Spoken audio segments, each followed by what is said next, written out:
भारत माता की, भारत माता की, भारत माता की। भारतीय जनता पार्टी के नवीन अध्यक्ष माननीय नितिन नबीन जी, हमारे पूर्व अध्यक्ष जेपी नड्डा जी, भाजपा परिवार के अन्य सभी वरिष्ठजन, देश भर से आए कार्यकर्ता साथी, देवी और सज्जनों, सर्वप्रथम माननीय नितिन नबीन जी को दुनिया के सबसे बड़े राजनीतिक दल का अध्यक्ष चुने जाने पर बहुत बहुत बधाई देता हूं, बहुत बहुत शुभकामनाएं देता हूं। बीते कई महीनों से संगठन पर्व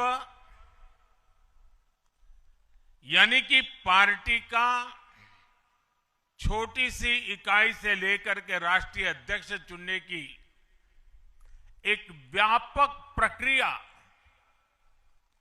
100% लोकतंत्र तरीके से भारतीय जनता पार्टी के संविधान के स्पिरिट को और उसमें बताई गई हर बात को ध्यान में रख करके लगातार चल रही थी। आज उसका विधि पूर्वक समापन हुआ है। संगठन पर्व का ये विशाल आयोजन भारतीय जनता पार्टी की लोकतांत्रिक आस्था, संगठनात्मक अनुशासन और कार्यकर्ता केंद्रित सोच का प्रतीक है। मैं देश भर के कार्यकर्ताओं का इस प्रक्रिया को सफल बनाने के लिए बहुत बहुत अभिनंदन करता हूं। साथियों, बीते 1-1.5 वर्षों में डॉक्टर श्यामा प्रसाद मुखर्जी की 125वीं जयंती का पर्व, अटल जी की 100वीं जन्म जयंती, राष्ट्रीय स्वयंसेवक संघ के 100 वर्ष, ऐसे महापर्व हम मनाते रहे हैं। ये वो प्रेरणाएं हैं जो देश के लिए जीने के हमारे संकल्प को और मजबूत करती है। हमारा नेतृत्व परंपरा से चलता है, अनुभव से समृद्ध होता है और जनसेवा, राष्ट्र सेवा के भाव से संगठन को आगे बढ़ाता है। साथियों, अटल जी, आडवाणी जी और मुरली मनोहर जोशी जी के नेतृत्व में बीजेपी ने शून्य से लेकर शिखर तक का सफर देखा है। इस सदी में वेंकैया नायडू जी और नितिन गडकरी जी सहित हमारे कई वरिष्ठ साथियों ने संगठन को विस्तार दिया है। राजनाथ जी के नेतृत्व में पहली बार बीजेपी ने अपने दम पर पूर्ण बहुमत हासिल किया। फिर अमित भाई के नेतृत्व में देश के अनेक राज्यों में भाजपा की सरकारें बनी। लगातार दूसरी बार केंद्र में बीजेपी की सरकार बनी। फिर जेपी नड्डा जी के नेतृत्व में भाजपा पंचायत से लेकर पार्लियामेंट तक और सशक्त हुई। केंद्र में लगातार तीसरी बार भाजपा एनडीए की सरकार बनी। मैं पूर्व के सभी अध्यक्षों का उनके अमूल्य योगदान के लिए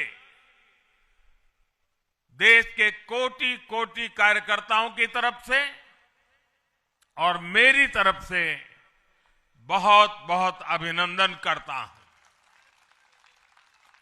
साथियों, आप जानते हैं आज भाजपा का जितना फोकस संगठन के विस्तार पर है, उतनी ही बड़ी प्राथमिकता कार्यकर्ता के निर्माण की भी है।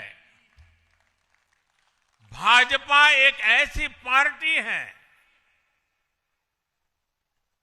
जहां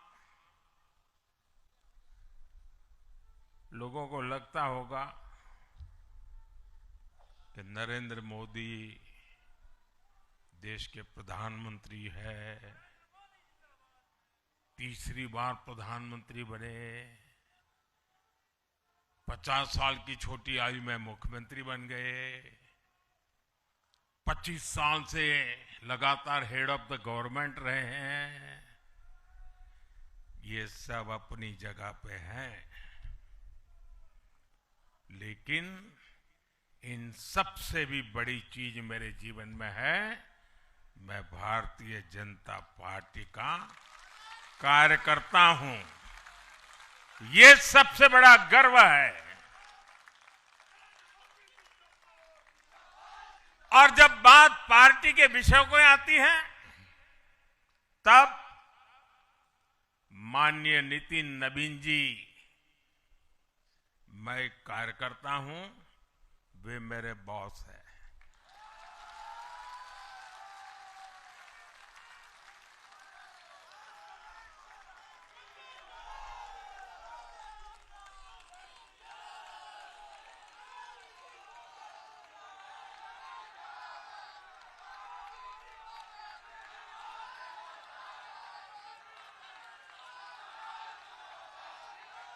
अब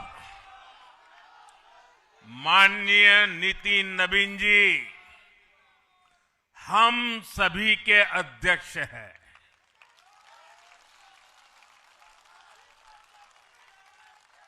और उनका दायित्व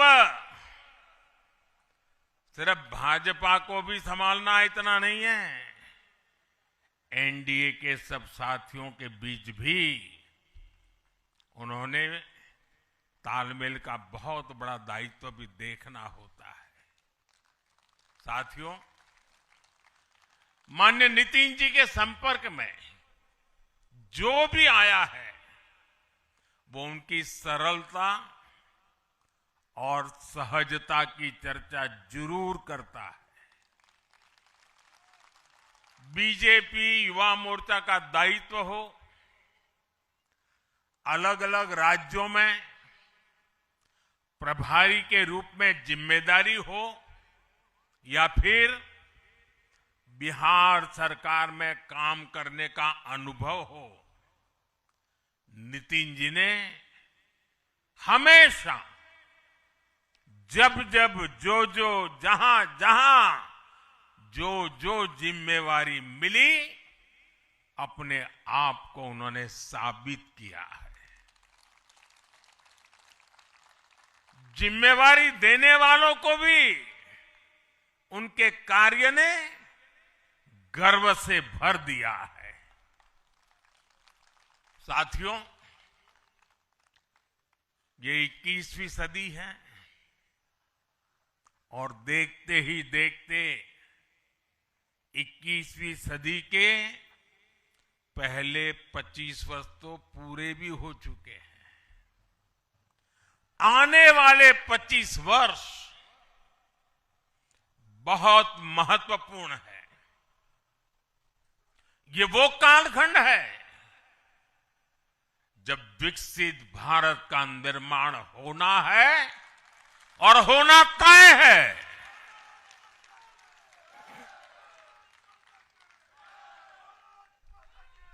इस महत्वपूर्ण कालखंड की शुरुआत में हमारे माननीय नितिन नवीन जी बीजेपी की विरासत को आगे बढ़ाएंगे। मैं आजकल के युवाओं की भाषा में कहूं तो नितिन जी खुद भी एक प्रकार से मिलेनियल है।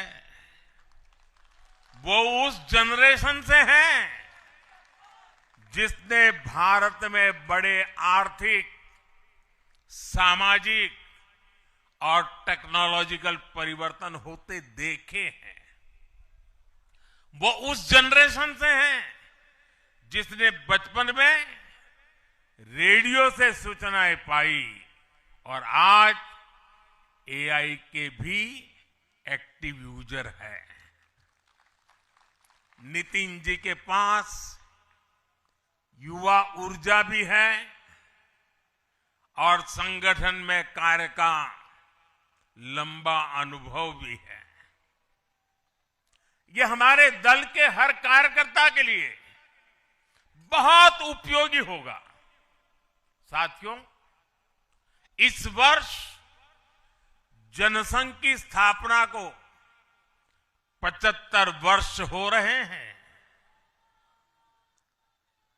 और मैं आज इन 75 वर्ष लगातार लक्षावधि कार्यकर्ताओं ने, अनेक परिवारों ने, अनेक पीढ़ियों ने जो त्याग, तपस्या और बलिदान दिए हैं, मैं उनको आदरपूर्वक नमन करता हूं। जनसंघ रूपी वटवृक्ष से ही भाजपा का जन्म हुआ और भाजपा दुनिया के सबसे बड़ा राजनीतिक दल बन चुकी है। और ये सिर्फ भाजपा के कार्यकर्ताओं के लिए गौरव का विषय है इतना नहीं है। देश के राजनीतिक समीक्षकों को, दुनिया को ये बात बतानी चाहिए कि भारत एक ऐसा देश है जिसकी रगों में इसकी मजबूती से लोकतंत्र चल रहा है, कि जहां दुनिया की सबसे बड़ी पॉलिटिकल पार्टी है।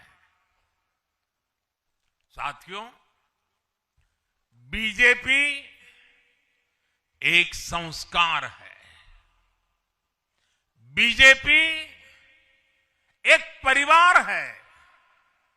हमारे यहां मेंबरशिप से भी ज्यादा रिलेशनशिप होती है।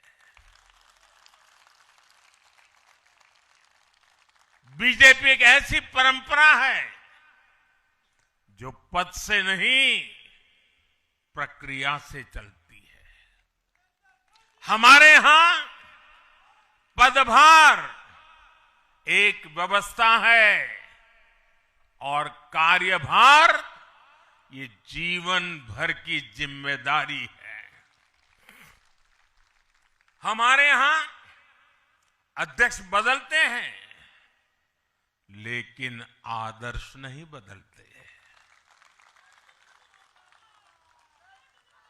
नेतृत्व बदलता है लेकिन दिशा नहीं बदलती। साथियों, भाजपा का स्वरूप नेशनल है। भाजपा का स्पिरिट नेशनल है, क्योंकि हमारा जुड़ाव लोकल है। हमारी जड़ें जमीन के नीचे गहरी है। इसलिए भाजपा रीजनल एस्पिरेशन को प्लेटफॉर्म देती है, उन्हें नेशनल एम्बिशंस का आधार बनाती है। और इसलिए आज देश के कोने कोने के लोग भाजपा के साथ हैं, भाजपा के साथ जुड़ रहे हैं। और इतना ही नहीं, जो भी अपनी राजनीति का प्रारंभ करना चाहता है, उसको भी भाजपा का प्रवेश द्वार सबसे उत्तम, सबसे सुरक्षित लगता है।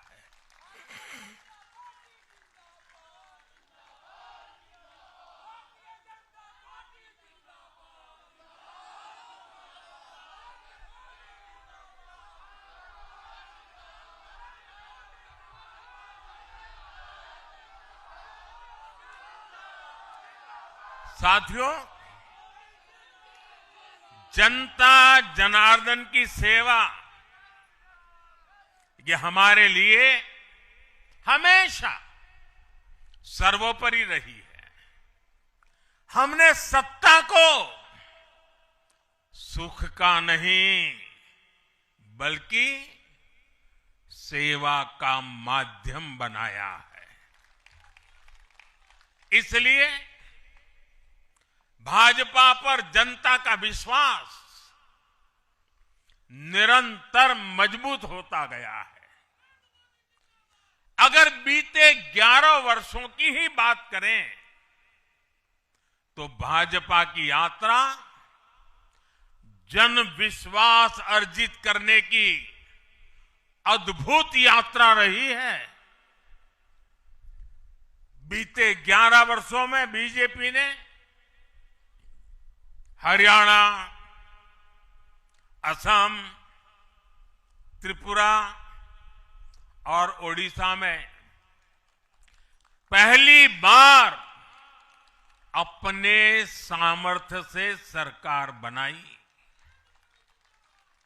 पश्चिम बंगाल और तेलंगाना में भाजपा जनता की एक बड़ी आवाज बनकर उभरी है। अक्सर होता यह है कि लंबे कार्यकाल के बाद सरकारों के लिए टिके रहना मुश्किल होता है, लेकिन बीजेपी ने इस ट्रेंड को भी तोड़ दिया है। गुजरात हो, मध्य प्रदेश हो, महाराष्ट्र हो, बिहार हो, इन सभी राज्यों में कई कार्यकाल के बावजूद बीजेपी पहले से भी बड़े जनादेश के साथ सरकार में लौटी है। साथियों, बीते 1.5-2 वर्षों में तो भाजपा पर जनता का भरोसा और मजबूत हुआ है। विधानसभा हो या स्थानीय निकाय, बीजेपी की स्ट्राइक रेट अभूतपूर्व रही है। इस दौरान देश में 6 राज्यों में विधानसभा चुनाव हुए हैं। इनमें से 4 चुनाव बीजेपी एनडीए ने जीते हैं। साथियों, आज भाजपा सिर्फ संसद और विधानसभा की नहीं बल्कि नगर पालिकाओं और नगर निगमों में भी पहली पसंद है। और इसका ताजा उदाहरण अभी हमारा महाराष्ट्र है। हाल में जो मेयर और पार्षदों के चुनाव परिणाम सामने आए, अभूतपूर्व है।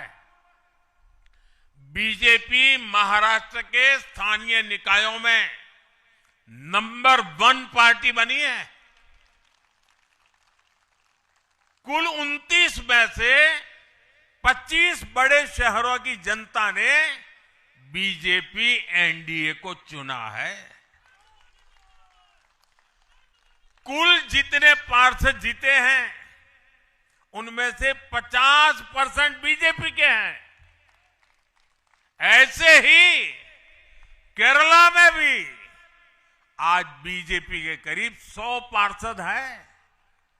केरला की राजधानी तिरुअनंतपुरम की जनता ने मेयर चुनाव में 45 साल बाद लेफ्ट से सत्ता छीनी और भाजपा पर भरोसा किया।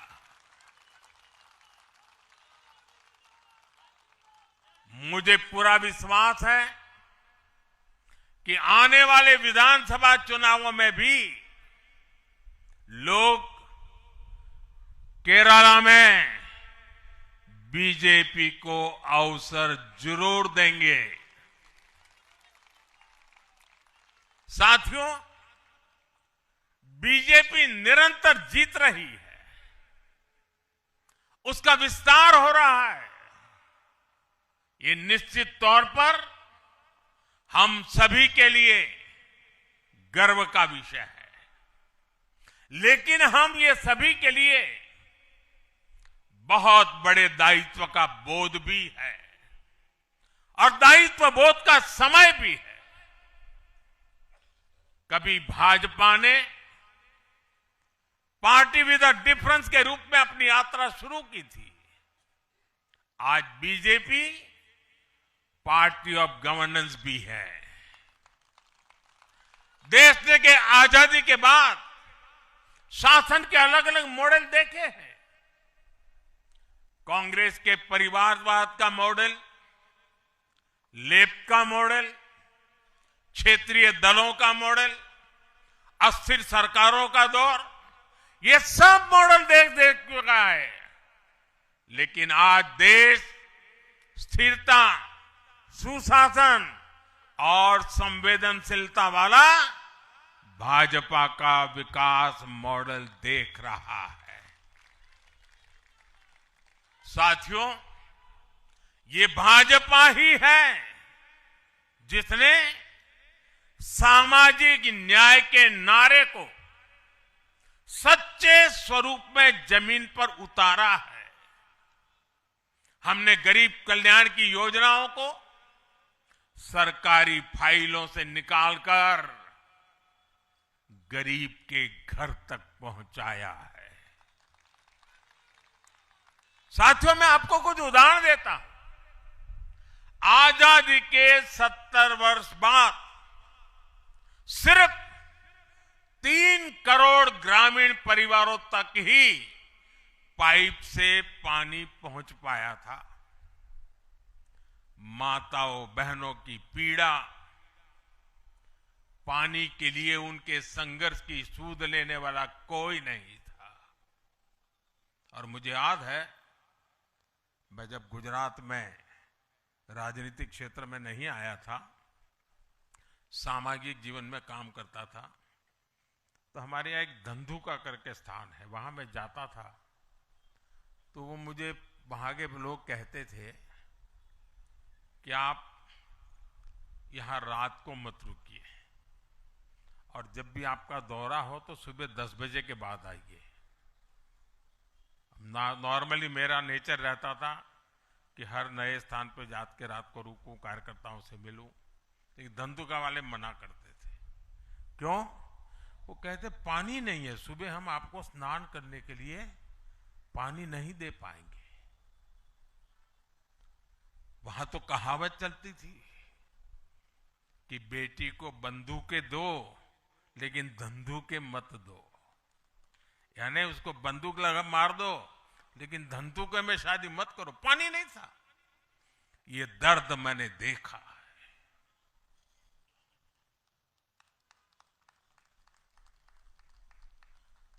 मैं धरती की सच्चाई से जुड़ा था। माताओं बहनों की पीड़ा अपनी आंखों के सामने देखी थी और तब हम जल जीवन मिशन लेकर आए और सिर्फ 5-6 साल में 12 करोड़ से ज्यादा परिवारों को नल से जल की सुविधा से जोड़ा।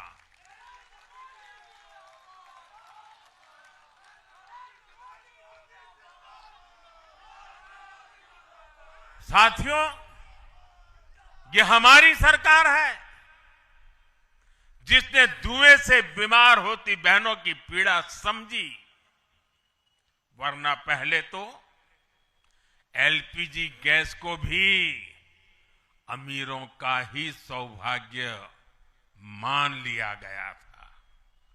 भाजपा ने पूरी संवेदनशीलता के साथ हर घर को एलपीजी गैस कनेक्शन से जोड़ने का अभियान चलाया। वर्ष 2014 तक जहां सिर्फ 14 करोड़ एलपीजी कनेक्शन थे, आज देश में 33 करोड़ से अधिक गैस कनेक्शन है। ऐसे ही गांव की बहनों को लखपति दीदी बनाने का अभियान है। यह भी इसलिए संभव हो पाया क्योंकि भाजपा बहनों बेटियों के सपनों के प्रति संवेदनशील है। साथियों, एक जमाना था हम भी सुनते थे कि फलाना परिवार वो तो लखपति परिवार है, ढीकना परिवार लखपति परिवार है, यानी लखपति होना बहुत बड़ी बात मानी जाती थी। ये मोदी है जो सपने देखता है कि मेरे गांव की गरीब मां भी लखपति दीदी बनेगी।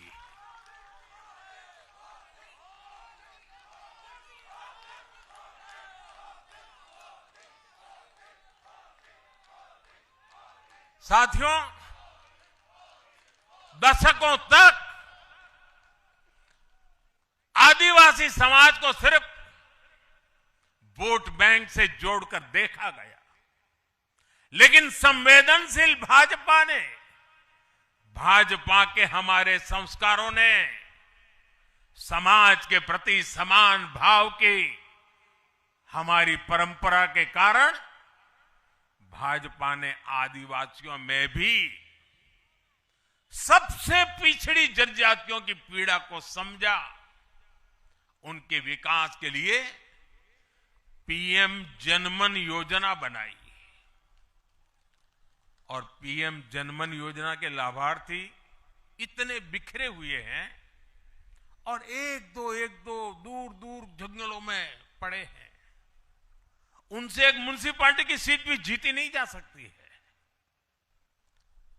वोट के हिसाब से कोई उनकी तरफ देखेगा नहीं, लेकिन जब वोट से ऊपर उठ करके संवेदनाएं होती हैं, समाज का कल्याण हमारे संस्कार होते हैं, तो पीएम जनमन योजना जन्म लेती है।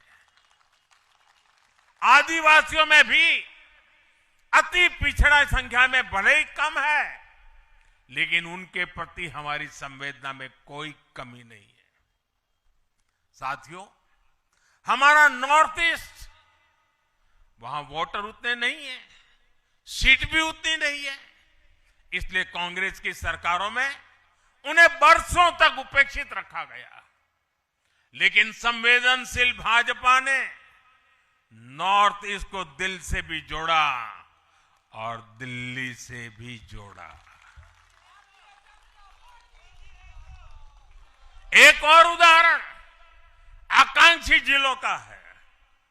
हमारे देश में 100 से अधिक जिले ऐसे थे जिनको कांग्रेस सरकारें पिछड़ा घोषित करके भूल गई थी। इन जिलों को पनिशमेंट पोस्टिंग के लिए इस्तेमाल किया जाता था, यानी जिन अधिकारियों को सजा देनी होती थी तो उन्हें वहां भेजा जाता था। हमारी भाजपा सरकार ने इन जिलों को आकांक्षी जिले घोषित किया और प्राथमिकता के आधार पर इनके विकास के लिए काम किया। आज ये आकांक्षी जिले विकास के कई पैरामीटर्स पर अन्य जिलों से बेहतर प्रदर्शन कर रहे हैं, राज्य की एवरेज की बराबरी आकर के खड़े हो गए। साथियों, भाजपा का मंत्र है पिछड़ों को प्राथमिकता, पिछड़ों को प्राथमिकता। जिनकी किसी ने सूद नहीं ली, हमने उनकी साधना की है, जिनको किसी ने पूछा नहीं, मोदी ने उन्हें पूजा है। हमारी कार्य संस्कृति सर्वसमावेशी है, सर्वांगीण है, सर्वस्पर्शी है, सर्वहितकारी है, सर्व कल्याणकारी है। और ये कार्य संस्कृति गरीब को समान अवसर देने वाली है, गरीब को सशक्त करने वाली है। इसी वजह से सिर्फ एक दशक में 25 करोड़ लोगों ने गरीबी को पराजित किया है। और ये 25 करोड़ लोग कौन हैं? इनमें सबसे अधिक दलित, पिछड़े और आदिवासी परिवार है। साथियों, बीते वर्षों में जन विश्वास की जो पूंजी हमने अर्जित की है, उस भरोसे को कायम रखना बहुत बड़ी जरूरत है।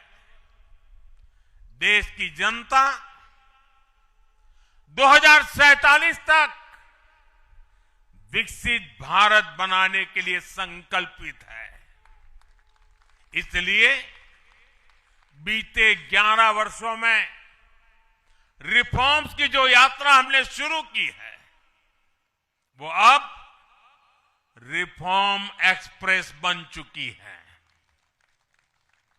हमें राज्यों के स्तर पर, शहर की इकाइयों के स्तर पर, जहां भी भाजपा एनडीए सरकारें हैं, वहां रिफॉर्म्स की गति तेज करनी है। भाजपा सिटी गवर्नेंस का भी एक नया मॉडल देश के सामने प्रस्तुत कर रही है। इस लक्ष्य के साथ हम आगे बढ़ना चाहते हैं। साथियों, जब हम सत्ता में नहीं भी थे, तब भी हम अपने मूल आदर्शों से कभी नहीं भटके। हम राष्ट्र प्रथम के भाव से, नेशन फर्स्ट के भाव से डटे रहे, जूझते रहे, संकटों को झेलते रहे, जज्बात बढ़ाते रहे और जीतते भी रहे। हम वो लोग हैं, हमारा वो चरित्र है, हमारे वो संस्कार है। खुद से बड़ा दल और दल से बड़ा देश, ये भाजपा के हर कार्यकर्ता का संस्कार है, भाजपा के हर कार्यकर्ता का जीवन मंत्र है। इसी भाव के साथ बीते 11 वर्षों में हमने अनेक चुनौतियों पर विजय पाई है। जम्मू कश्मीर से आर्टिकल 370 की दीवार गिराना हो, 3 तलाक के खिलाफ कानून बनाना हो, इनको कभी असंभव माना जाता था। आज ये हकीकत बन चुके हैं।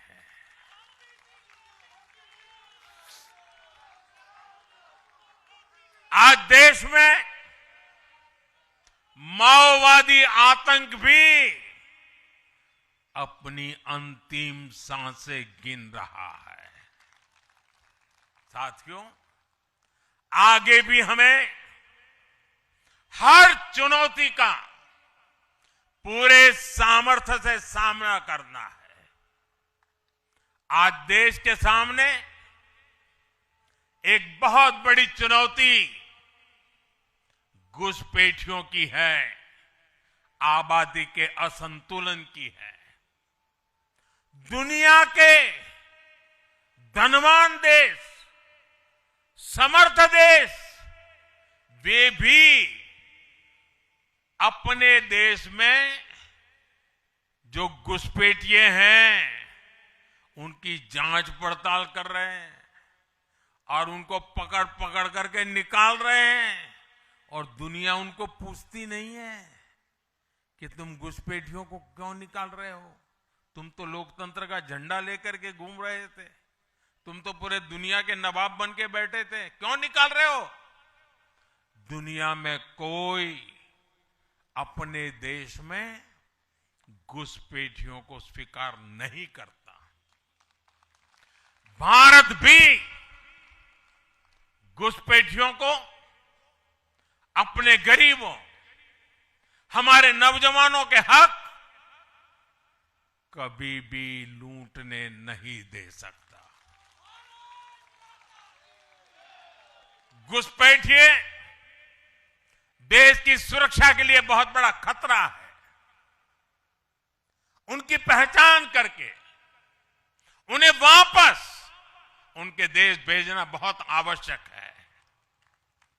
इसके अलावा ऐसे राजनीतिक दल जो वोट बैंक की राजनीति में घुसपैठियों को बचा रहे हैं या उन्हें कवर दे रहे हैं, उन्हें हमें पूरी शक्ति से जनता के सामने बेनकाब करना ही होगा, उनको एक्सपोज करना ही होगा।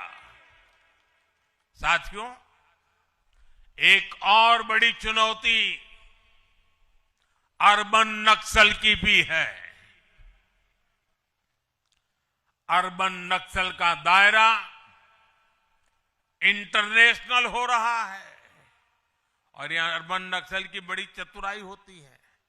ये यहां मीडिया वाले इतने बैठे हैं ना, अगर साल में एकाध बार भी अगर मोदी की किसी अच्छी चीज को उन्होंने ट्वीट कर दिया या टीवी पे बोल दिया या अखबार में लिख दिया तो उस पत्रकारी तो ऐसी फजेत कर देते, उसके पीछे ऐसे पड़ जाते हैं, उसको अछूत बना देते हैं, भविष्य में वो कभी बोल ना सके ऐसा कर देते हैं। ये अर्बन नक्सल की स्टाइल है।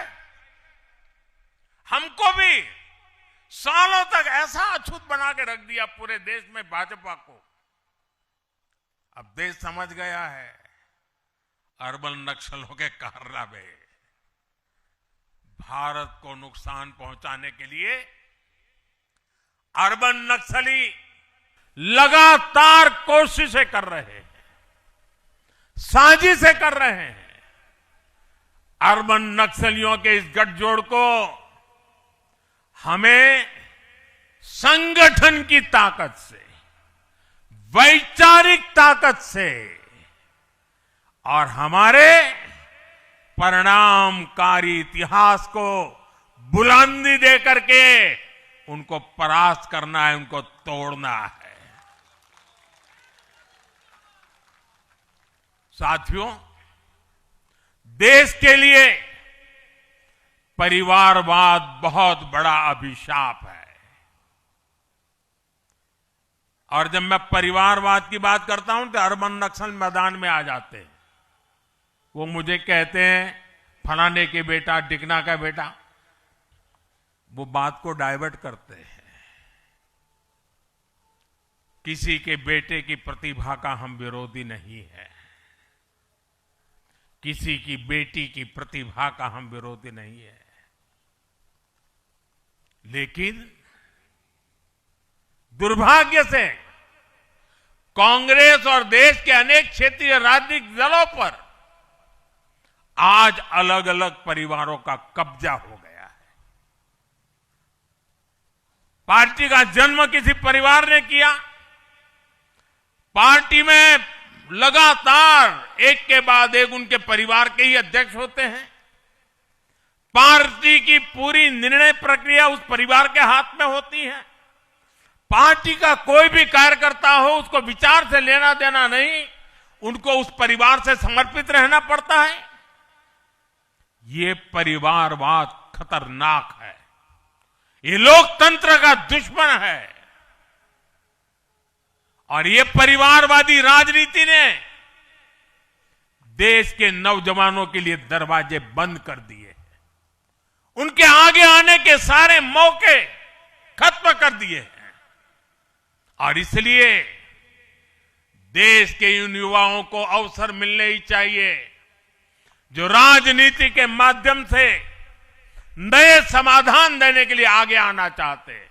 और इसलिए मैंने कहा है, मैं 1 लाख ऐसे नौजवानों को राजनीति में लाना चाहता हूं जिनके परिवार में पहली बार वो राजनीति में आएंगे।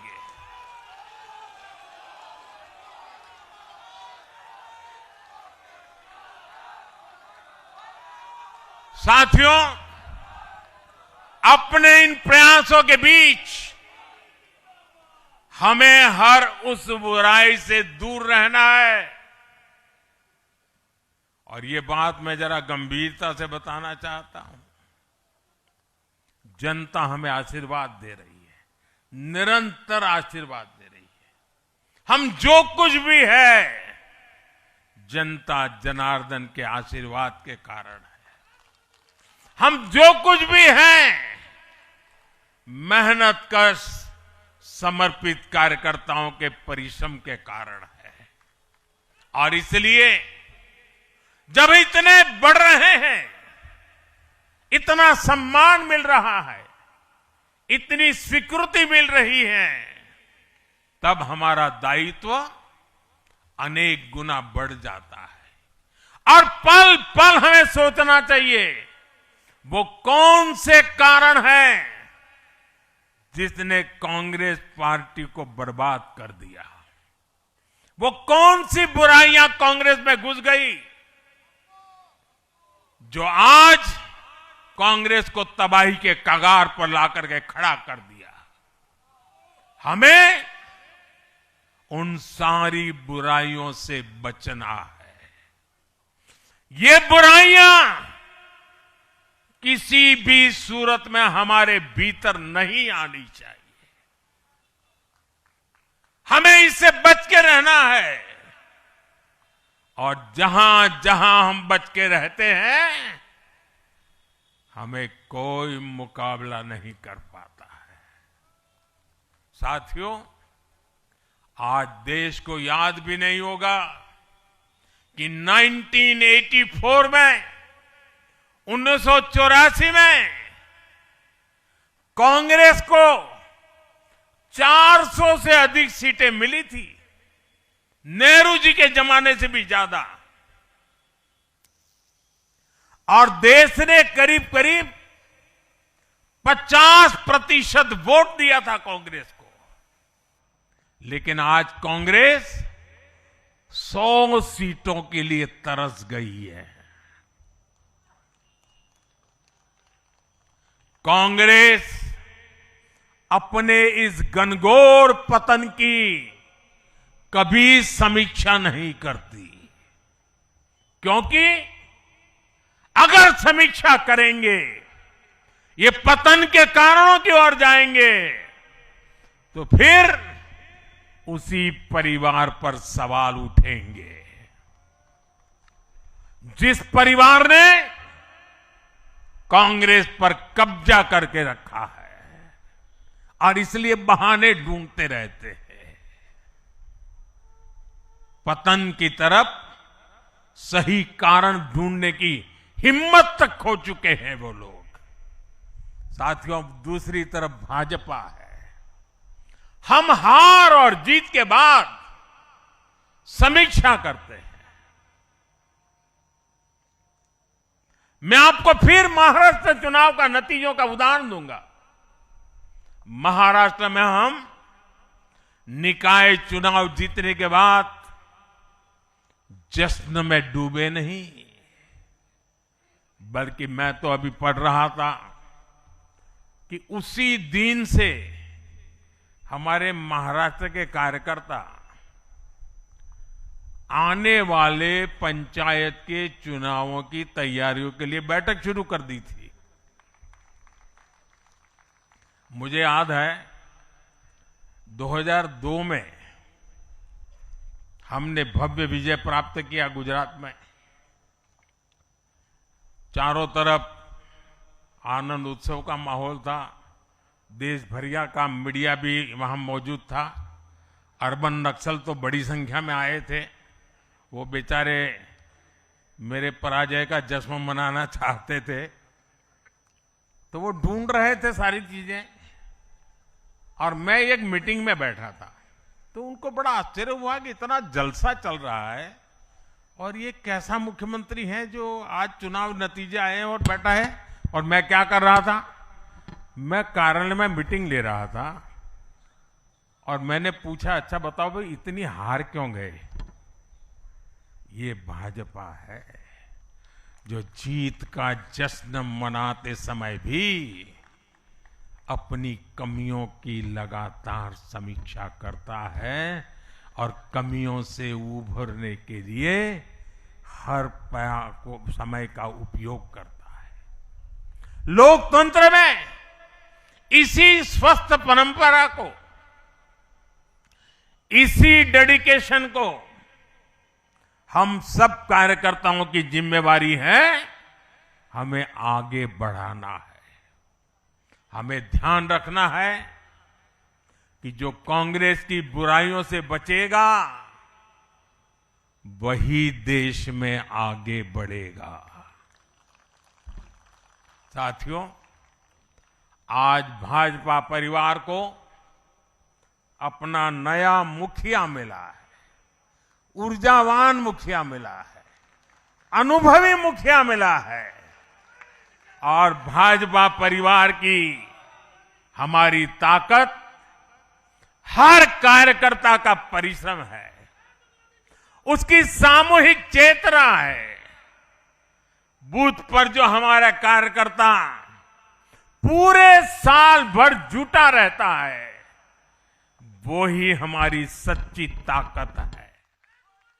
हमें याद रखना है, हम सबसे जुड़े, हम सबको जोड़े, कल्याणकारी योजनाओं से हर लाभार्थी को लाभ पहुंचाए, ये हमारा ध्येय होना चाहिए।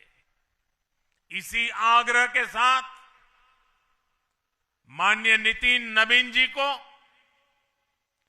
बीजेपी के कोटि कोटि कार्यकर्ताओं की तरफ से पुनः बहुत बहुत शुभकामनाएं देता हूं। और साथियों, आज का पल हम सबके लिए बहुत विशेष पल है।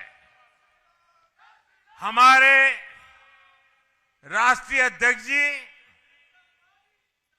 अब हमारा मार्गदर्शन करने वाले हैं। उनका एक एक शब्द हमारे लिए आगे की दिशा होगी। हमारे आगे के कार्य रचना के लिए उनका मार्गदर्शन हमारी अमूल्य पूंजी होगी। मैं भी एक कार्यकर्ता के तौर पर, मैं पहले नए अध्यक्ष जी को मेरे काम का हिसाब दे रहा था। मैंने हिसाब दिया, अब वो मेरा सीआर लिखेंगे।